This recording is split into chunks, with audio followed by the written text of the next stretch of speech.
స్తుతి శతకంలోని 62వ శ్లోకానికి ప్రతిపదార్థము భావము.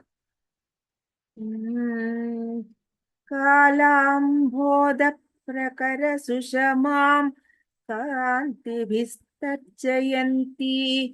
కళ్యాణానాముదయ సరణిః కల్పవల్లీ కవీనాం కందర్పారేః ప్రియ సహచరీ కల్మషాణాం నిహంత్రీ కాంచీదేశం తిలకయతి సా కాపి కారుణ్యసీమా. ఒక సగుణ రూప ధ్యానం 61వ శ్లోకంలో చేశారు. వెంటనే నిర్గుణ రూపానికి తీసుకొచ్చారు.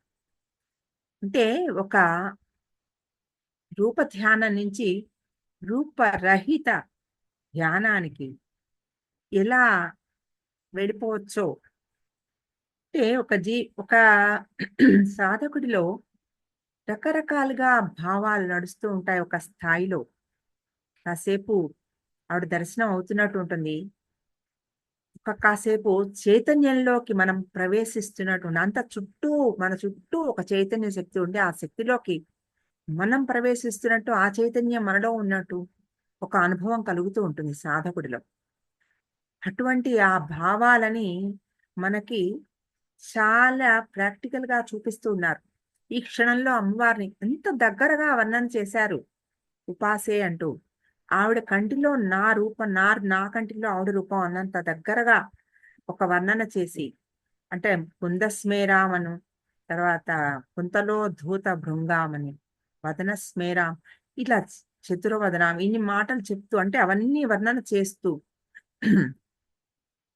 అక్కడి నుంచి 62వ శ్లోకానికి వచ్చేప్పటికి అమ్మవారిని ఒక చైతన్య స్రవంతిగా వర్ణన చేస్తున్నారు. ఇందులో కాలాంబోధ ప్రకర సుషమాం. అంబోధం అంటే క్లౌడ్, మేఘము. కాలాంబోధ అంటే నీలి మేఘముల, ప్రకర అంటే పెద్ద గుంపు, సుషమాం అంటే శోభ. నీలమేఘముల గుంపు యొక్క శోభను కాంతిభిః కాంతులతో తర్జయంతి బెదిరించుచున్న, అంటే ఆ నల్లటి మబ్బులు, వాటికి ఒక మెరుపు, ఒక అందం. నీటి మబ్బులు ఉంటాయి చూడండి, ఆ నీటి మబ్బుల్ని చూస్తుంటే ఒకసారిగా అంతా చీకటి అయిపోయినట్టు ఉంటుంది. ఆ మబ్బుల్ని చూస్తుంటే ఒక భావం కలుగుతుంది. అటువంటి ఆ కాంతిని తన శరీరపు కాంతితో వెడలగొలుతున్నవ, లేదా బెదిరిస్తున్న, భయపెట్టుచున్న. కళ్యాణానాం శుభముల యొక్క ఉదయ సరణి, ఉదయించు మార్గము, అంటే ఉదయపు త్రోవ అయిన.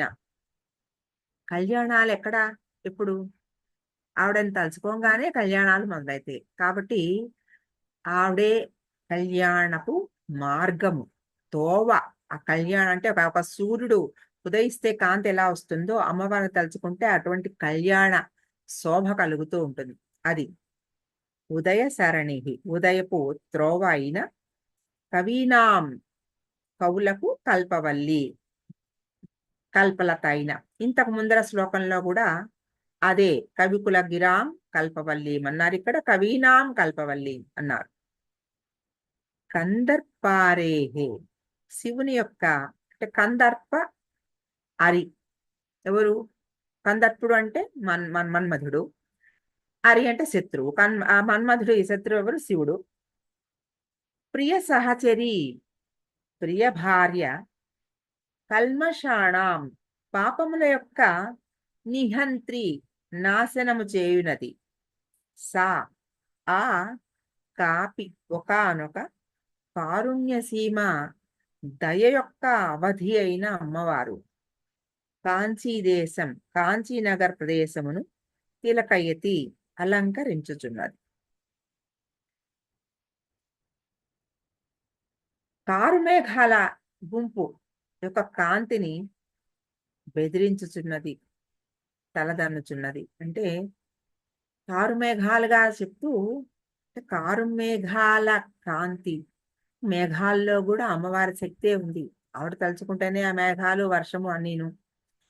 కాబట్టి పంచభూతాల నిండా కూడా ఆవిడ నుంచి వచ్చినవే కదా అన్ని. అటువంటి ఆ కారు మేఘపు కాంతులలో ఆవిడని చూడగలగడం అంటే ఒక చైతన్యంగా మన చుట్టూ ఉన్న ప్రపంచంలో ప్రతి వస్తువులోనూ చైతన్య దర్శనం అన్నమాట. సూర్యుడి యందు, చంద్రుడి యందు, వెన్నెల యందు, మబ్బులలో, మెరుపులో, ఎందులో లేదు ఆవిడ శక్తి. ఏ శక్తిలోనైనా ఆ చైతన్యమే కదా ఉంది. కాబట్టి నా చుట్టూ ఉన్న ఈ గాలిలో ఆవిడే ఉంది, ఆకాశంలో ఆవిడే ఉంది. ఇలా దేనిని చూసినా ఆ భావం కలిగేందుకు ఆ మేఘాల కాంతితో ఆవిడ శరీరపు కాంతిని పోల్చి చూపిస్తున్నారు. కానీ ఎప్పుడు కూడా కవులు చేసేది ఏంటంటే ఇలా ఇలా ఇలా అని చెప్తూ నేతి నేతి అనే ఆ ఉపనిషత్తులో చెప్పినట్టు ఇది కాదు అది కాదు అది కాదంటూ ఇంకా తీసుకెళ్ళ ఇవేవి కావు, ఇవేవి కాకుండా ఉన్నది ఏదో అని చెప్తున్నారు. అలాగా ఇవేవి పోలికగా చెప్తున్నారే గాని ఈ పోలికలను మించి ఉన్నది ఆవిడ శక్తి. అటువంటి తర్వాత కళ్యాణములు ఉదయించు మార్గము ఆవిడట.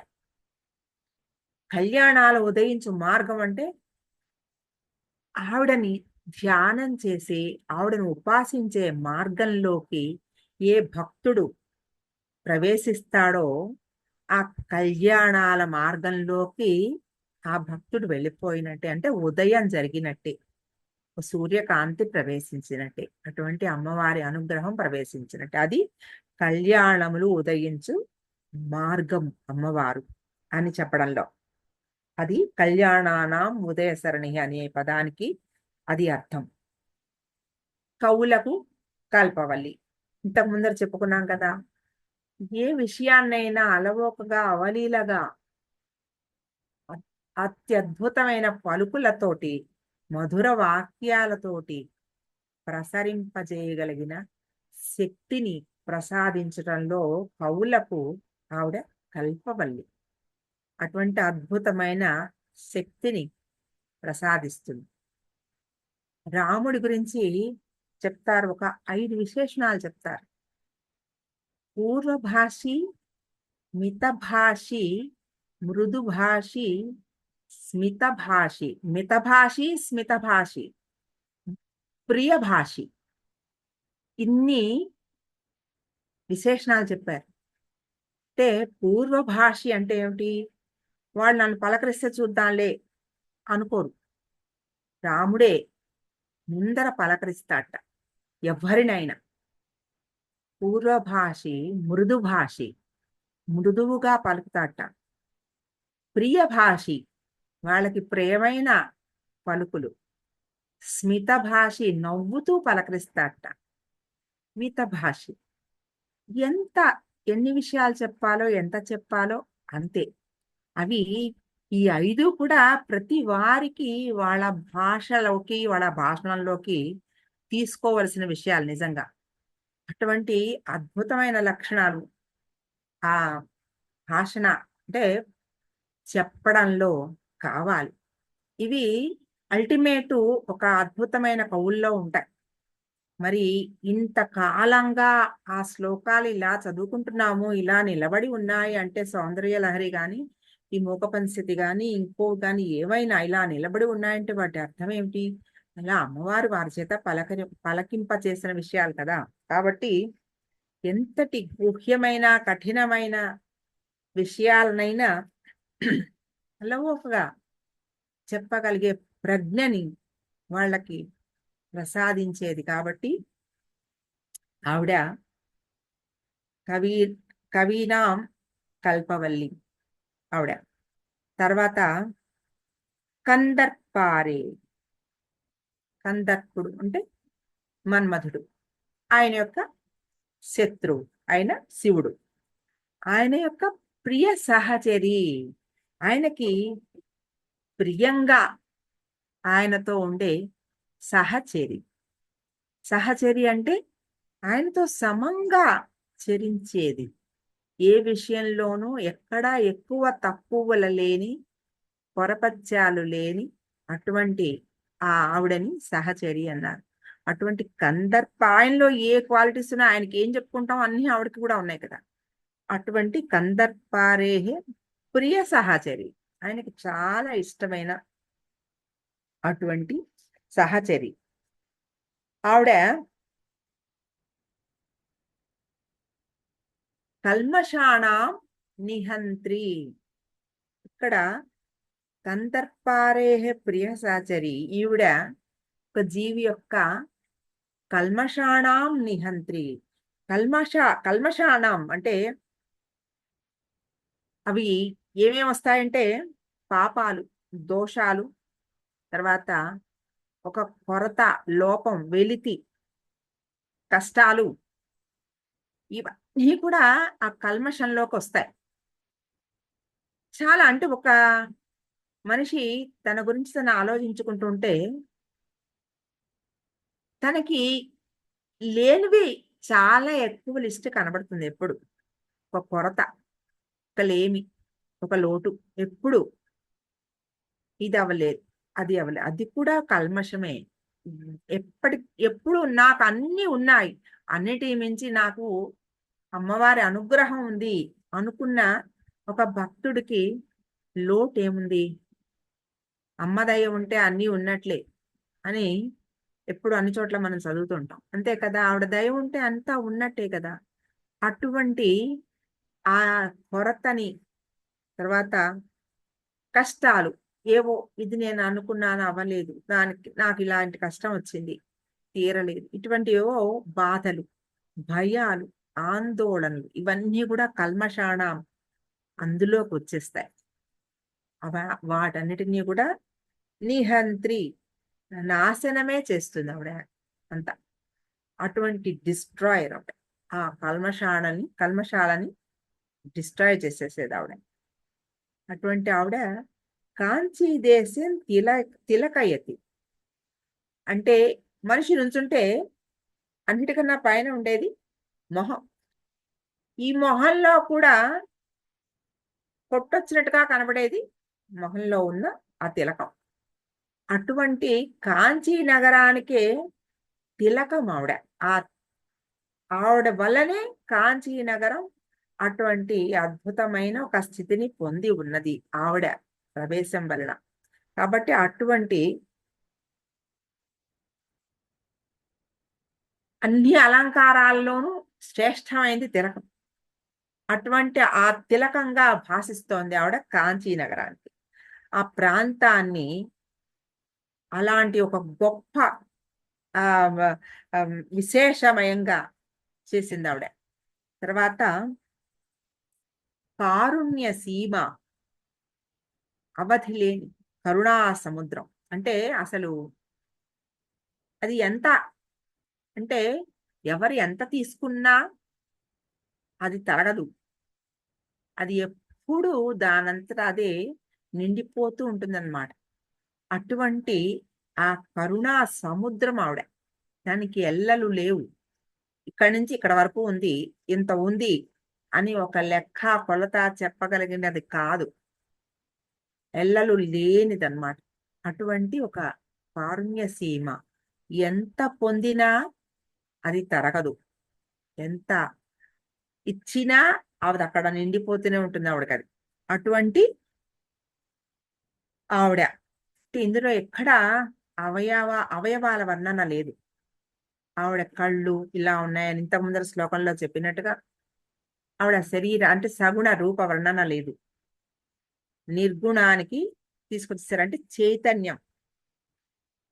అటువంటి ఆ నిర్గుణ ఆరాధన అంటే రూపరహితం, గుణరహితం అయిన ఆ బ్రహ్మాన్ని శుద్ధ చైతన్యంగా భావిస్తూ ఆరాధన చేయడం. అదే అంటే అదే మనకి కూడా నిజస్వరూపం. మనకి ఇప్పుడు ఈ శరీరంగా మనం కనబడుతున్నాం కానీ లోపల ఉన్న ఆత్మకి రూపం లేదు కదా!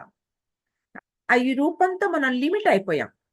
మన శక్తి ఇంత మటుకే అనే ఒక భావాన్ని మనకి శరీరం కల్పిస్తోంది. ఈ భావంలో నుంచి మనం కూడా అనంత శక్తి కలిగిన వాళ్ళంగా మారాలి అంటే, ఆ ధ్యానం చేసినప్పుడు అనంత శక్తితో మనం కూడా లీనం అవ్వాలంటే అది ముందర అది తెలియాలి. కాబట్టి ఆ నిర్గుణ రూపరహిత చైతన్యంలోకి మనం ఎదగాలి, అందులో కలవాలి అంటే అది ఆ స్థితికి మనం ఎదగాలి. కాబట్టి ఆ స్థితిని ఇందులో చూపిస్తున్నారు. స్థూలం మనకి కనబడేది. సూక్ష్మం అంటే కనపడనిది. సౌందర్యలహరి మనం చెప్పుకుంటున్నప్పుడు 4 భాగాలు చెప్పుకున్నాం. స్థూల, సూక్ష్మ, సూక్ష్మతర, సూక్ష్మతమ. ఈ 4 దాటిన తర్వాత తత్వ ప్రవేశం. అంటే అసలు తత్వం. అంటే అమ్మవారు ఎలా ఉంది అనేది. అంటే చుట్టూ ఉన్న బ్రహ్మాండంలో అప్పుడు ఏ రూపంలో ఉంది? బ్రహ్మాండం అంతా ఆవిడే ఉన్నప్పుడు, ఆ రాయిలోనూ ఆవిడే ఉంది, జీవిలోనూ ఆవిడే ఉంది. చీమలో ఆవిడే ఉంది, బ్రహ్మలో ఆవిడే ఉంది. కాబట్టి అసలు ఆ శక్తికి ప్రవేశించని స్థలమేది? ఆ శక్తి లేని స్థలమేది? అంతా బ్రహ్మమయమే. కాబట్టి అటువంటి ఆ నిర్గుణ చైతన్యానికి మనం కూడా దర్శించాలన్నా, అందులో మనం ఆహ్, న విలీనం అవ్వాలన్నా అసలు ఆ స్థితి ఏమిటో మనకు తెలియాలి కదా! అటువంటి ఆ స్థితిని ఇందులో చూపిస్తూ కొంచెం ప్రయత్నం చేస్తే చాలు అందిపోతుంది అని. అంటే కారుణ్య సీమ ఆవిడ. ఎంత కరుణంటే కొంత ప్రయత్నం చేస్తే ఆవిడ అందించని కరుణ లేదు. అనుగ్రహం లేదు. అందుకోవాలి అంటే నువ్వు తప్ప నాకింకా గతి లేదు అని ఆ పాదాల్ని పట్టుకోవడమే. అంతే. పట్టుకున్నావా అది మనకి అందేలాగా అనుగ్రహిస్తుందావిడ. అటువంటి ఆ తత్వ సాధనలోకి ఈ స్థాయి మార్పు ఎంత బాగా మనం బాగా అర్థం చేసుకుంటూ భావనలోకి వెళ్తే ఆ కాసేపు అంటే నిలబడుతుందా, నిలబడదా అనేది పక్కకు పెడితే అసలది తెలుసుకుని ఆ ఆనందం ఆయన పొందుతున్నారనే భావన చేస్తే కూడా ఆ క్షణకాలం మనకి కూడా ఒక ఆనంద స్థితి అంటే చూడండి మనం ఎదురుకుండా దేన్ని చూస్తున్నామో దాని యొక్క ప్రతిఫలం మన మొహం మీద కనబడుతూ ఉంటుంది. ఎదుటి వాళ్ళు చాలా కోపంగా ఉంటే మన మొహంలో కూడా దాని ఎఫెక్ట్ వస్తుంది. ఎదుటి వాళ్ళు నవ్వుతూ ఉంటే మనం కూడా నవ్వుతూ ఉంటాం. ఒక ఒక సీన్‌లో ఒక సినిమాలో ఏదైనా అద్భుతమైన ఒక హాస్యరసం ఉంటే అందులో అందరం ఎంతో ఆనందంగా నవ్వుతాం. అలాగే దేన్ని చూస్తే దానిగా మారగలిగిన ఒక శక్తి జీవికి ఉంది. అటువంటి ఆనంద స్థితిని ఆయన పొందుతున్నాను అని చెప్తున్నప్పుడు, ఆ ఆనంద స్థితిని చూస్తూ భావన చేస్తుంటే మనలో కూడా కలిగే ఒక భావ ఆ భావ ఆవేశం అంటారా? ఒక ఆనంద ఒక స్థితి అది ఇందులో వర్ణన చేశారు. హ్మ్. కాలాంబోధ సుషమాం కాంతిభిస్తర్జయంతి కళ్యాణానాం ఉదయ సరణిః కల్పవల్లీ కవీనాం కందర్పారేః ప్రియ సహచరీ కల్మషాణాం నిహంత్రీ కాంచీదేశం తిలకయతి సా కాపి కారుణ్యసీమా.